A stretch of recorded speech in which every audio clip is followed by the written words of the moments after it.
ॐ द्यौः शान्तिरन्तरिक्षः शान्तिः पृथिवी शान्तिरापः शान्तिः रोषधयः शान्तिः वनस्पतयः शान्तिर्विश्वे देवा शान्तिर्ब्रह्मा शान्तिः सर्वशान्तिः शान्तिरेव शान्तिः सामा शान्तिरेधि।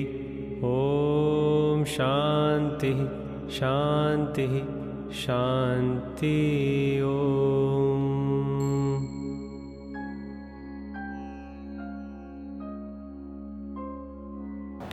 नमस्कार, मेरा नाम ज़ील पटेल है। मैं इंडियन योगा एसोसिएशन का धन्यवाद व्यक्त करती हूँ। उन्होंने ये योगा डे सेलिब्रेट करने का इनिशिएटिव लिया है और 15 दिन का अलग अलग योगा टॉपिक्स पर प्रोग्राम चल रहे हैं। तो आज का विषय मैं लेके आई हूँ पंच महाभूत शुद्धि। तो हम जानते हैं कि हमारे शरीर में जो पंच महाभूत तत्व है उसका योग प्रैक्टिस के द्वारा कैसे उसका शुद्धि, उसकी सिद्धि और उसका संतुलन प्राप्त कर सकते हैं। तो पंच महाभूत क्या है?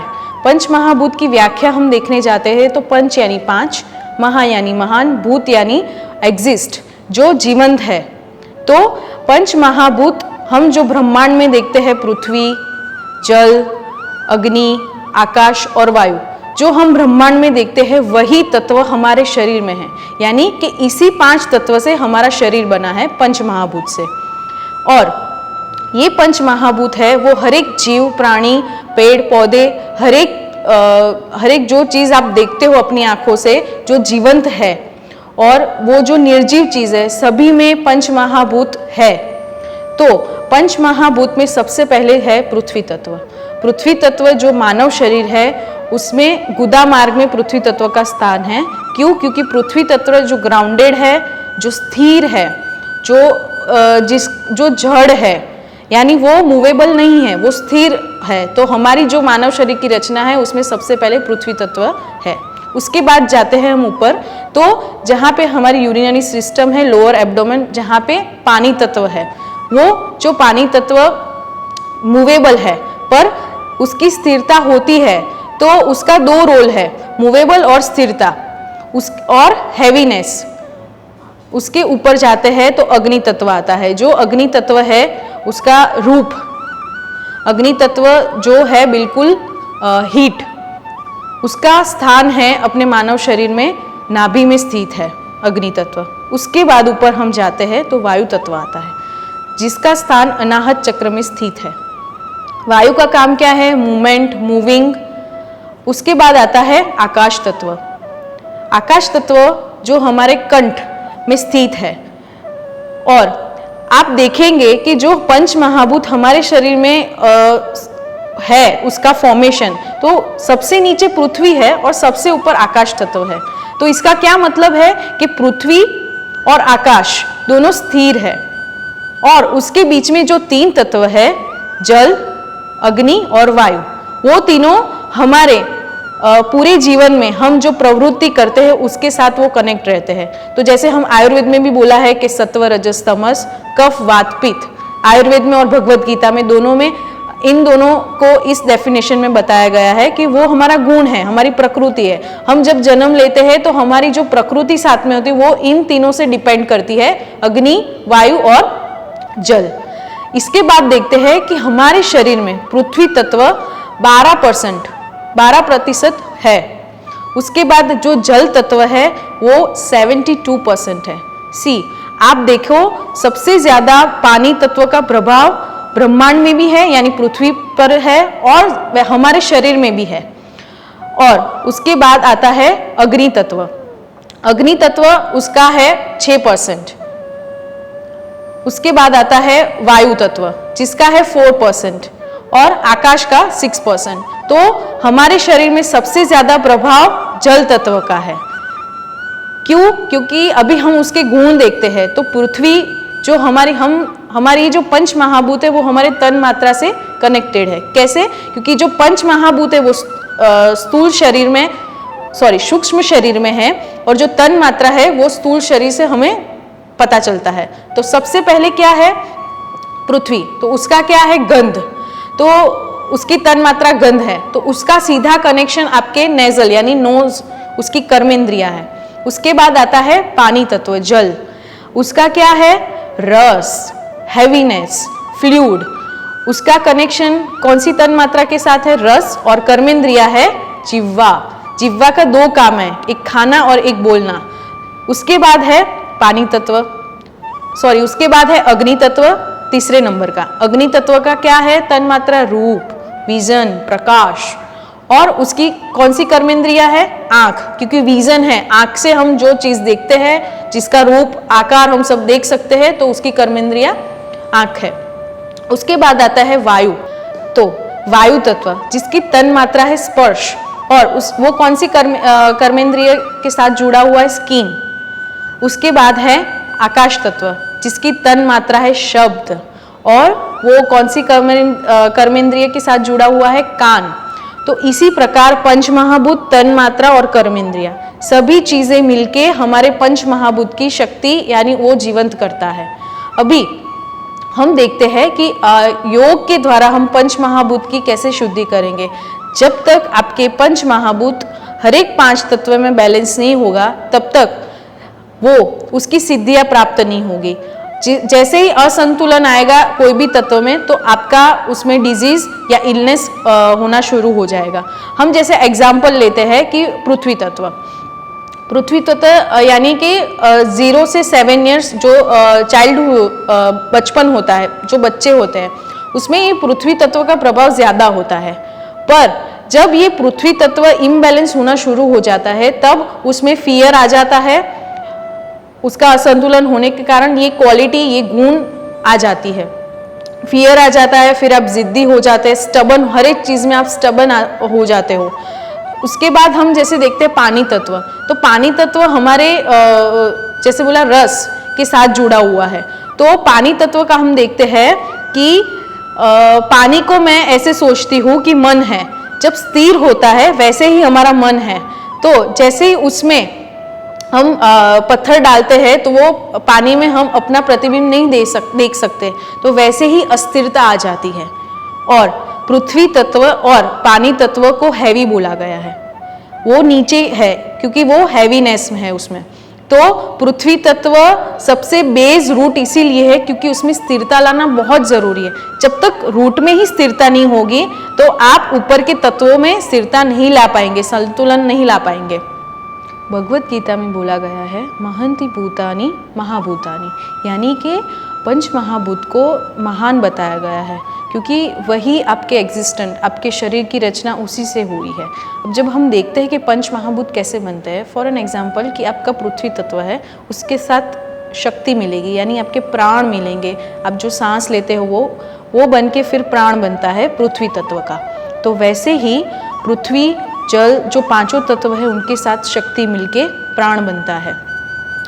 तो जो ये प्राणिक शक्ति है वो हमारे 5 महाभूत के साथ कनेक्टेड है। कैसे कि भाई पृथ्वी तत्व है उसमें 600 ब्रीथ काउंट होते हैं।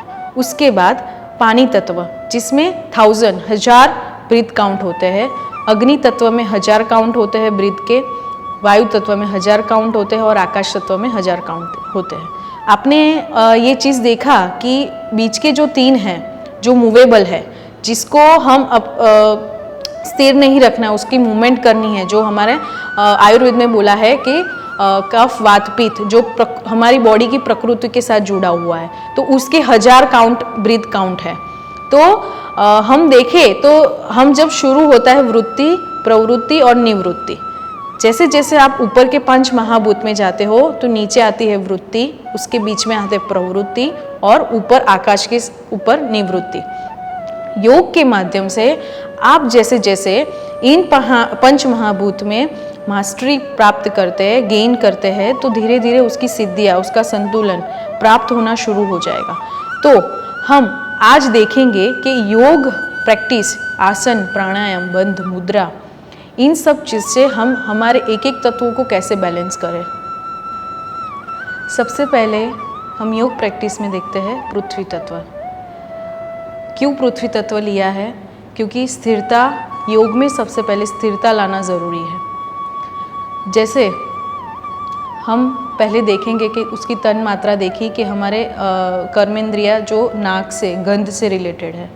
तो हम सबसे पहले क्रिया करेंगे एक नासिकाकर्षण। उसमें क्या करना है, पहले आपको पलाठी मार के बैठ जाना है।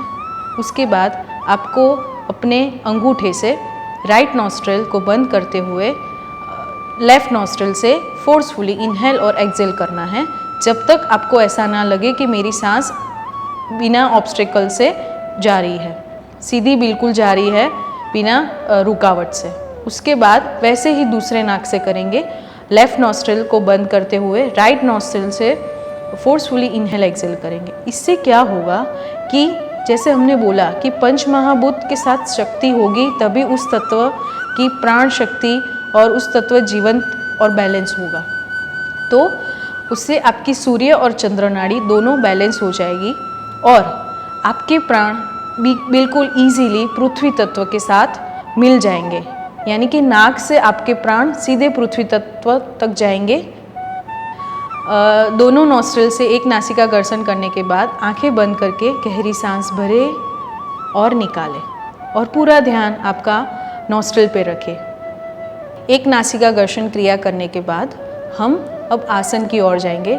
उसमें सबसे पहले पृथ्वी तत्व को बैलेंस करने का आसन है नाड़ी शोधनासन। इसका नाम ही नाड़ी शोधनासन है, यानी आपकी नाड़ी को शुद्ध करता है। तो बैठते हुए दोनों पैरों के घुटने को बेंड करते हुए, मुड़ते हुए बैठने की स्थिति में आएंगे। उसके बाद दोनों हाथों को साइड से ऊपर करना है जब सांस भरते हैं, और सांस छोड़ते हुए दोनों हाथों को नीचे करना है। पर ध्यान रखना है थोड़ा स्पीड में करना है।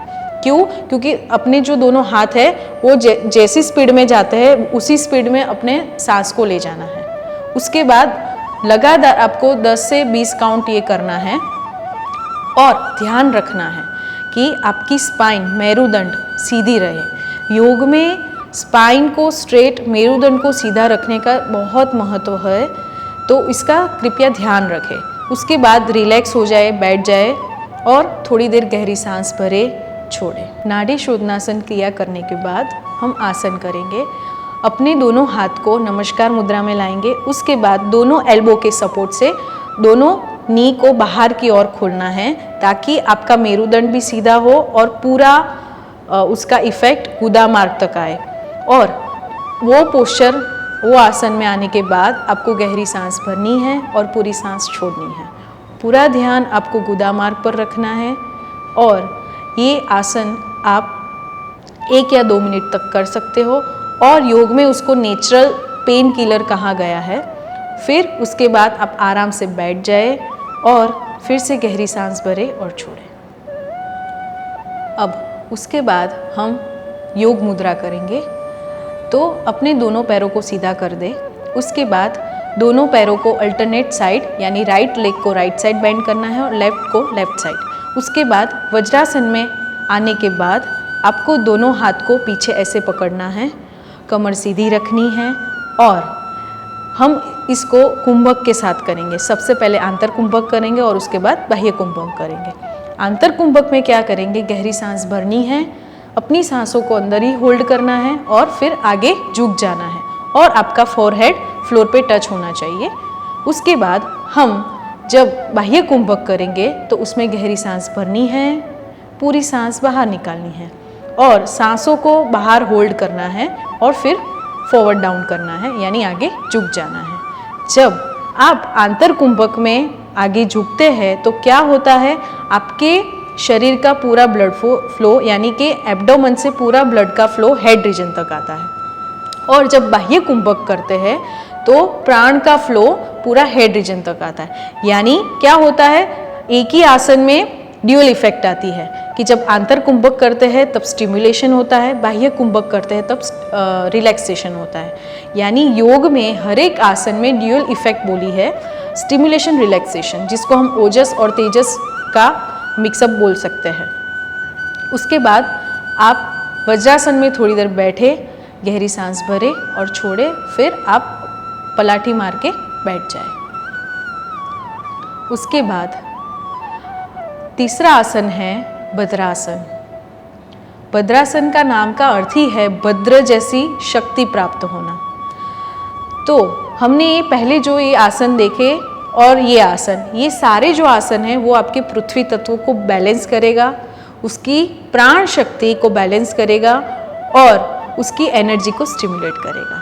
तो भद्रासन में कैसे आना है, दोनों पैर सीधे करने हैं, उसके बाद दोनों पैरों की सोल को टच करते हुए पैरों को अंदर ले जाना है, जितना अंदर जाए। जैसे मेरी हाथ की पोजीशन है वैसे ही पैरों की पोजीशन होगी। उसके बाद आपको दोनों हाथ को ऐसे इंटरलॉक करके पैरों के नीचे रखना है और कमर सीधी रखते हुए आंखें बंद रखना है और गहरी सांस लेनी है, छोड़नी है। हम इसमें चलित मूलबंध क्रिया करेंगे। कैसे करनी है, आपका जो गुदा मार्ग है एनस, उसको पहले बाह्य कुंभक में आ जाना है, पूरी सांस लेनी है, पूरी सांस छोड़ के सांस को बाहर होल्ड करना है। उसके बाद आपका ध्यान गुदा मार्ग पर ले जाना है और उसको कॉन्ट्रैक्ट करना है, रिलैक्स करना है।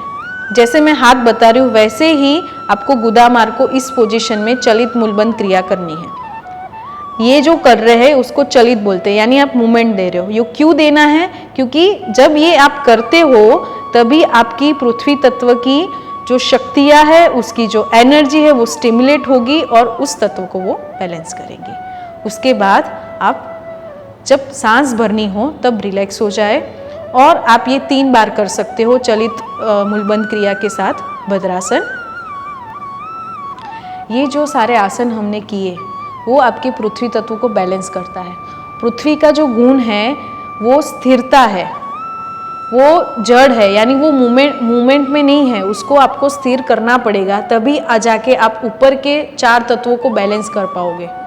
पृथ्वी तत्व के बाद आएंगे जल तत्व, पानी तत्व। सबसे ज़्यादा शरीर में जो प्रभाव है वो पानी तत्व का होता है, तो उसको बैलेंस करना बहुत ज़रूरी होता है। तो उसके आसन हम देखते हैं, उसमें सबसे पहले हम देखेंगे कटी उत्थान। तो उसको कैसे करना है, मैट पे लेट जाना है, उसके बाद दोनों पैर सीधे रहेंगे, दोनों पैरों के बीच शोल्डर जितना गैप करना है और पैरों को घुटनों से मोड़ना है। उसके बाद दोनों हाथ आपके साइड में रहेंगे और बाह्य कुंभक करना है। गहरी सांस भरेंगे, पूरी सांस बाहर निकालेंगे और होल्ड करना है। उसके बाद कमर और पेट के भाग को ऊपर करना है और वो ऊपर इतना होना चाहिए कि आपकी जो चीन है, दाढ़ी है, वो लॉक हो जाए और उसको ऊपर नीचे करना है 30 काउंट तक। जब आपको सांस भरनी है तब रुक जाना है। उसके बाद वो करने के बाद आपको कमर और नीचे करके पैर सीधे करने हैं और रिलैक्स हो जाना है। उसके बाद दूसरा आसन करेंगे बाल मुकुंद आसन। कैसे करना है, मैट पे लेटना है, दोनों पैरों को हम जैसे भद्रासन बटरफ्लाई की पोजीशन में थे वैसे ही दोनों पैर को लेटते हुए ले जाना है और जितना हो सके आपको अपने पैरों को हेड तक ले जाना है। उसके बाद गर्दन को ऊपर करना है। वो करने के बाद आपको सी मुद्रा करनी है। सी मुद्रा में क्या करना है, आपको अपनी जिह्वा को बाहर निकालना है, ऐसे करके आपको होल्ड करना है और दोनों पैरों की पोजीशन इधर रहेगी। यहाँ तक नहीं आते हैं तो आप यहाँ तक भी रख सकते हो। तो ये जो बाल मुकुंद आसन है, ये करने से आपका जो हेड और पैर दोनों ऊपर आ जाते हैं, तो पूरा ब्लड का और प्राणों का फ्लो आपके पानी तत्व यानी स्वादिष्टान चक्र में जाता है। और मैंने पहले ही बोला कि तन मात्रा, कर्मेंद्रिया और पंच महाभूत, यानी पानी के साथ कौन है, जिह्वा, तो वो दोनों को हम बैलेंस कर रहे हैं। उसके बाद आप दोनों पैरों को धीरे से नीचे लाएंगे और रिलैक्स हो जाएंगे। उसके बाद सबसे महत्वपूर्ण मैं आसन आपको बता रही हूँ, जो मेरे गुरुजी बिरजू आचार्य सर ने मुझे सिखाया हुआ है। दोनों आपको लाइट डाउन पोजीशन में ही रहना है, दोनों हाथ को शोल्डर लेवल जितना खोल देना है पैरेलल, दोनों पैर सीधे रखने हैं। उसमें सबसे पहले आपको राइट लेग को घुटने से मोड़ना है और दूसरे पैर के पंजे को लेफ्ट नी के ऊपर रखना है। उसके बाद दोनों पैरों को आपको राइट साइड ले जाना है और गर्दन को ऑपोजिट ले जाएंगे। तो इसमें क्या होगा, जब आप गर्दन और कमर दोनों से ट्विस्टिंग करते हैं तो वहाँ की एनर्जी, यानी उसमें हम देखते हैं कि थायराइड और एड्रिनल दोनों ग्लैंड की एनर्जी स्टिमुलेट होती है और सबसे ज़्यादा उसमें किडनी पर जो आपकी किडनी और यूरिनरी सिस्टम है, पानी तत्व, उस पर उसका प्रभाव पड़ता है इस आसन का, और प्राणों का वहन उधर होता है। उसके बाद आप दूसरी साइड करेंगे, जैसे इस साइड किया था वैसे ही दूसरी साइड करेंगे। हाथ और पैर इसमें मीडिएटर है, और इसमें क्या होगा, ये जब आप होल्ड करते हो पोस्चर, तो आपको कुछ नहीं करना है, सिर्फ गहरी सांस लेनी है, छोड़नी है, कोई प्रयत्न नहीं करना है। आप जो सांस लेते हो और आंख बंद करके आप महसूस करोगे कि वो पूरी सांस आपकी लोअर एब्डोमेन यानी पानी तत्व तक जा रही है और उस तत्व को वो बैलेंस करती है। फिर वापस आके हम दोनों पैरों को सीधे करेंगे और दोनों हाथ। उसके बाद तीसरा तत्व है अग्नि तत्व।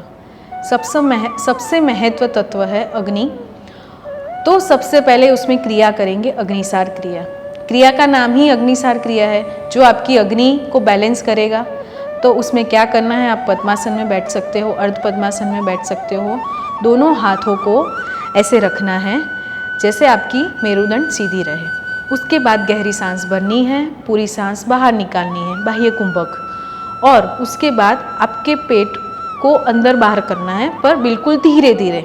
आपको लोअर एब्डोमेन तक आपका एब्डोमेन इन आउट फील होगा। उसके बाद जब आप सांस लेंगे तो रिलैक्स हो जाना है। सबसे पहले एब्डोमेन को रिलैक्स करना है, फिर इनहेल करना है। ये क्रिया आप 3 बार करें, और उसके बाद सबसे इम्पॉर्टेंट, दोनों हाथों को ऐसे करके पीछे फॉरवर्ड डाउन करना है। क्यों? क्योंकि आपको डायफ्राम रिलैक्स करना बहुत ज़रूरी है ये क्रिया करने के बाद। अब क्रिया करने के बाद जब क्रिया करते हैं तो वो क्लींजिंग प्रोसेस हो जाती है।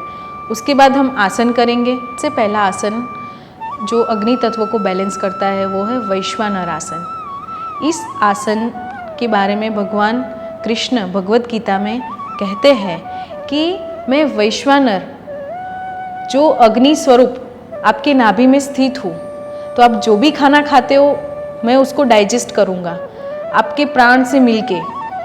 तो वो आसन कैसे करेंगे देखेंगे। आपको लेफ्ट लेग को अर्ध पद्मासन की पोजीशन में ले जाना है। उसके बाद जो दूसरा पैर है राइट, उसको मोड़ के घुटने से आपको दोनों हाथों से ऐसे पकड़ना है और आपकी चीन राइट नी पर टच करनी है। वो करने के बाद आपको आंखें बंद करके गहरी सांस लेनी है, छोड़नी है। इससे क्या होगा, जो अर्ध पद्मासन में मोड़ा हुआ पैर है उससे आपके एब्डोमेन नाभि पर बहुत ज़्यादा प्रेशर आएगा। उसके कारण वो जो अग्नि तत्व है वो बैलेंस होगी। आप इसको बाह्य कुंभक में भी कर सकते हो और नॉर्मल डीप ब्रीदिंग में भी कर सकते हो। वैसे ही हम दूसरे पैर के साथ करेंगे। उसके बाद दूसरा आसन देखते हैं जो है चलित पवन मुक्तासन। आपको मैट पर लेट जाना है, दोनों पैर को सीधे रखने हैं, दोनों पैर को घुटनों से मोड़ के दोनों हाथों से यूँ पकड़ लेना है और गर्दन को ऊपर करना है। उस पोजीशन में आने के बाद आपको वो ही पोजीशन रखते हुए ऊपर नीचे होना है, यानी रोलिंग करना है। तो इससे क्या होगा, एक तो अब मैंने बताया कि आसन में ड्यूअल इफेक्ट होती है, तो आपका जो एब्डोमेन है वहाँ पे स्टिमुलेशन आएगा और स्पाइन है उसमें रिलैक्सेशन आएगा। तो आपके नाभि में आपकी जो डाइजेस्टिव सिस्टम है उसको बैलेंस करेगी, आपका मेटाबॉलिक रेट बैलेंस करेगा और आपके सारे डाइजेस्टिव ऑर्गन को मसाज मिलेगा। और पवन मुक्तासन है, यानी कि आपका जो बॉडी में वायु है, टॉक्सिन्स है, वो भी निकाल देगा। उसके बाद आप दोनों पैरों को सीधा कर देंगे और रिलैक्स यानी शवासन की स्थिति में आ जाएंगे। तो हमने ये 3 आसन देखे जो अग्नि तत्वों को बैलेंस करते हैं। तो अग्नि और जल और वायु, उन तीनों का आप फॉर्मेशन देखो तो सेंटर में अग्नि है। तो जैसे ही आपकी अग्नि मंद होती है तो वह सभी रोगों का कारण बन जाती है। तीक्ष्ण अग्नि होती है तो भी प्रॉब्लम होता है। 4 टाइप की जो अग्नि होती है, तो हमें बैलेंस संतुलन में अग्नि तत्व को रखना है। अग्नि तत्व के बाद अभी आएगा वायु तत्व, सबसे इम्पोर्टेंट, क्योंकि आपके शरीर में अगर वायु तत्व इम्बैलेंस हुआ तो वो आपको फिजिकल, मेंटल, इमोशनल सभी लेवल में आपको इम्बैलेंस कर देगा। तो उसमें सबसे पहले देखते हैं चेस्ट ब्रीदिंग, जो आपकी इम्यून सिस्टम भी बढ़ाता है। तो कैसे करना है, आपको पलाठी में बैठ जाना है, पद्मासन में बैठ जाना है। और ये जो मैं बता रही हूँ चेस्ट ब्रीदिंग, वो सभी लोग कर सकते हैं। कैसे करना है, दोनों हाथों को ऐसे क्रॉस कर देना है और फिर आंखें बंद करनी है और आंखें बंद रखते हुए गहरी सांस भरनी है, छोड़नी है, गहरी सांस भरनी है, छोड़नी है। और आप महसूस करोगे आपका प्राणों का प्रवाह आपके हृदय स्थान यानी रेस्पिरेटरी सिस्टम तक जा रहा है, जो आपके वायु तत्व को बैलेंस कर रहा है। ये आप 5 मिनट से लेकर 15 मिनट तक कर सकते हो, पर इसमें मेरुदंड सीधा रहना चाहिए। उसके बाद हम करेंगे आसन। उसमें सबसे पहला आसन है दीर्घासन। मैं ये जो आपको सब आसन बता रही हूँ वो सभी लोग कर सकते हैं। उसके बाद हम करेंगे दीर्घासन में क्या, तो दोनों पैरों को खोल देना है वी शेप में, दोनों हाथों को नमस्कार मुद्रा में लाना है, अनाहत के पास आपको ये मुद्रा रखनी है यानी हृदय स्थान पर, और मेरुदंड सीधा रखते हुए आंखें बंद करनी है, गहरी सांस भरेंगे, छोड़ेंगे। सिर्फ आपको पूरा ध्यान आपके हृदय स्थान पर रखना है। इससे क्या होगा, ये जो वायु तत्व है इसका जो स्थान है वहाँ पे भाव जगत जुड़ा हुआ है। तो मैत्री, करुणा, मुदिता, उपेक्षा, यानी आप अपने सारे नेगेटिव इमोशंस को दूर कर रहे हो और पॉजिटिव इमोशंस, भाव जगत को आप बैलेंस कर रहे हो। तो क्या होगा, आपका फिजिकल, मेंटली और इमोशनली तीनों बैलेंस हो रहे हैं। आपके भाव जगत में अच्छे इमोशंस होंगे तो थॉट्स भी अच्छे आएंगे, विचार भी अच्छे आएंगे और चित्त की शुद्धि भी होगी। उसके बाद दीर्घासन करने के बाद हम करेंगे मत्स्यासन। मत्स्यासन कैसे करना है, आपको मैट पर लेट जाना है, दोनों पैर को सीधा रखना है। आप तकिए का भी सहारा ले सकते हो। आपको तकिया कमर के नीचे रखना है, गोल वाला तकिया। उसके बाद आपको दोनों हाथ साइड में रखने हैं, फिर गर्दन को ऊपर उठाना है और फिर सांस लेते हुए गर्दन को पीछे, यानी आपका ये जो क्राउन है वो फ्लोर पे टच होना चाहिए। तो वो जब टच होगा तो आपके चेस्ट में एक्सपांशन होगा, यानी आपकी छाती फूलेगी। तो उससे क्या होगा, आप भरपूर मात्रा में प्राण का प्रवाह ले रहे हो, यानी वायु तत्व के साथ शक्ति मिलके वायु तत्व को बैलेंस करेगी, उसकी शक्तियों को बैलेंस करेगी, उसकी शक्तियों को स्टिमुलेट करेगी। उसके बाद हम करेंगे ग्रीवा शक्ति। ग्रीवा शक्ति क्रिया सबसे इम्पॉर्टेंट है और ये आसन आप सभी लोग करेंगे, क्योंकि इसमें एजेड भी कर सकते हैं, बच्चे भी कर सकते हैं, क्योंकि वायु तत्वों को बैलेंस करना सबसे ज़्यादा अनिवार्य है। और योग में वायु को हम बैलेंस कर सकते हैं, कंट्रोल कर सकते हैं। यानी मुझे एक ही नाक से सांस लेनी है तो मैं कर पाऊंगी, इससे करनी है तो मैं कर पाऊंगी, तो मैनिपुलेट भी हम कर सकते हैं। तो उसमें क्या करेंगे, दोनों हाथों को ग्रीवा शक्ति क्रिया में ऐसे रखना है, फिर सांस लेते हुए दोनों एल्बो को टच करना है और पीछे ले जाना है। ऐसे करके रोटेशन करना है, क्लॉकवाइज और एंटी क्लॉकवाइज। 10-10 काउंट आप करें तो इससे क्या होगा, आपका इंटरकॉस्टल मसल्स और रेस्पिरेटरी लंग्स जो रिब है वो सारी ओपन होगी और आपका प्राण का वायु लास्ट रिब तक जाएगा। वायु तत्व को बैलेंस करने का सबसे लाभदायी प्राणायाम है भ्रामरी प्राणायाम। क्यों? क्योंकि भ्रामरी जो है वो नाद के साथ जुड़ा हुआ है, साउंड जो आकाश और वायु दोनों को बैलेंस करेगा।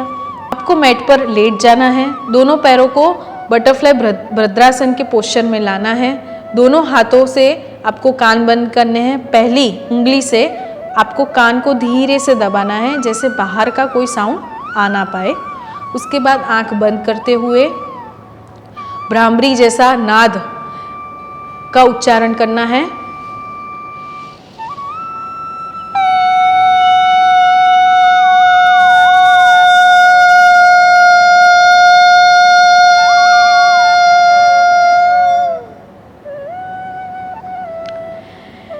ये करने के बाद आपको धीरे से थोड़ी देर आंखें बंद करके बैठना है। भ्रामरी प्राणायाम करने से क्या होता है कि जो आपका वायु तत्व है वो बैलेंस होता है। आपका, मैंने बताया कि मैत्री, करुणा, मुदिता, उपेक्षा, वो जो भाव जगत में आपका जो सात्विक नाद वो उत्पन्न होगा और उससे वायु और आकाश तत्व, क्योंकि स्पर्श और साउंड दोनों मिल रहे हैं भ्रामरी प्राणायाम में, तो उसमें इंद्रियों को बंद करना है, यानी बाह्य जगत से कट ऑफ करना है और आंतर जगत में आपकी इंद्रियों को ले जाना है और उसको पूरे ऑब्जर्वेशन के साथ भ्रामरी प्राणायाम को करना है। वायु तत्वों को बैलेंस करने के बाद सबसे ऊपर का तत्व यानी आकाश तत्व, उसको बैलेंस करने के लिए हम सबसे पहले ब्रह्म मुद्रा करेंगे। ब्रह्म मुद्रा का नाम ही है ब्रह्म। क्यों? क्योंकि हम इसमें ये जो मुद्रा करने वाले हैं उसमें हेड को चारों डायरेक्शन में, अपने गर्दन को चारों डायरेक्शन में ले जाना है, यानी ब्रह्म के जो 4 मुख है उसी डायरेक्शन में हमको ले जाना है। तो कैसे करेंगे? आप वज्रासन में बैठ सकते हो, पद्मासन में भी बैठ सकते हो। उसके बाद आपको दोनों हाथों को क्रॉस करना है और ये मुद्रा आप आंतर कुंभक में करेंगे। कैसे? गहरी सांस भरनी है, आपकी सांसों को अंदर होल्ड करना है, उसके बाद गर्दन को ऊपर ले जाएंगे सेंटर में, फिर नीचे, उसके बाद राइट सेंटर, लेफ्ट सेंटर। ये आंतर कुंभक में करना है। जब आपको सांस छोड़नी है तो रिलैक्स हो जाना है। ब्रह्म मुद्रा करने के बाद हम जालंधर बंद करेंगे। जालंधर यानी गर्दन, बंद यानी उसको लॉक करना, बांधना। तो दोनों हाथ आप नी पर रखेंगे, पलाठी मार के बैठेंगे, गहरी सांस भरनी है, बाह्य कुंभक में करना है, पूरी सांस बाहर निकालेंगे और उसके बाद गर्दन को लॉक कर देना है ऐसे। जब सांस भरनी हो तभी गर्दन को उठाना है। ये बंद आप 3 बार करना है और उसके बाद दोनों हाथ पीछे यूं करके फॉरवर्ड डाउन कर देना है। ब्रह्म मुद्रा और जालंधर बंद करने से क्या होता है? कंठ की शुद्धि होती है। और जब आप ये दोनों करते हैं तो यहाँ पे बहुत सारा प्रेशर क्रिएट होता है, जिससे आपकी थायराइड और पैराथायराइड ग्लैंड बैलेंस होती है। और आपका आकाश तत्व शब्द के साथ जुड़ा हुआ है, तो उसका क्या है? कान। तो आपकी जो सारी इंद्रियां है उसको भी साथ साथ बैलेंस करती है और उसको अलर्ट करती है, अवेयरनेस, उसका अलर्टनेस और अवेयरनेस बढ़ाती है। इसके बाद आकाश तत्वों को बैलेंस करने के लिए एक सबसे महत्वपूर्ण आसन मैं आपको बता रही हूँ, दीपक आसन, जिसको पर्वत आसन भी बोलते हैं। आपको पद्मासन में बैठ जाना है, फिर आपको दोनों हाथ शोल्डर लेवल साइड में पैरेलल खोल के धीरे धीरे धीरे सांस भरनी है, छोड़नी है और धीरे धीरे हाथ को एल्बो से सीधा रखते हुए ऊपर ले जाना है। उसके बाद आपको दोनों हाथ को ऐसे नमस्कार मुद्रा में रखना है और उसके बाद आपको मेरुदंड सीधा रखना है और गहरी सांस लेनी है, छोड़नी है। इससे क्या होगा कि इस आसन में आपका पूरा पोस्चर ट्रायंगल में बनता है, यानी पृथ्वी तत्व को हम बैलेंस करते करते आकाश तत्व तक आए तो पृथ्वी तत्व की जो एनर्जी है वो आकाश तत्व के साथ मिल जाएगी, तो सारे एलिमेंट्स बैलेंस हो जाएंगे।